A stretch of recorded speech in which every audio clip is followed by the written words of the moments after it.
Vice ganda, hindi napigilan na mag-react sa pahayag ni Bong Suntay tungkol kay Ann Curtis. Hindi napigilan ni Vice na magpahayag ng saloobin kaugnay sa naging kontrobersyal na pahayag ni Bong Suntay tungkol kay Ann Curtis. Nag-ugat ang isyu matapos ibahagi ni Suntay ang isang personal na adekdota kung saan nabanggit niya ang umanong imagination niya nang makita si Ann sa isang hotel. Ginamit niya ito bilang halimbawa sa mas malawak na usapin. Ngunit marami ang nagsabing hindi ito angkop at kulang sa sensitivity. Dahil dito, umani ng matinding reaksyon mula sa publiko ang naturang pahayag. Marami ang nagsabing dapat maging maingat ang mga opisyal sa kanilang mga salita. Lalo na kung may nadadamay na pribadong individual o personalidad.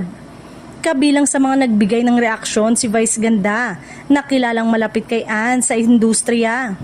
Sa kanyang mensahe, iginiit niya ang kahalagahan ng respeto at pagiging responsable sa paggamit ng mga halimbawa sa pampublikong diskurso, lalo na kung may kinalaman sa mga kababaihan. Matatanda ang minsan na ring ipinagtanggol ni Vice si Ann nang umano'y mabastos ito habang nagbabakasyon sila sa isang bansa.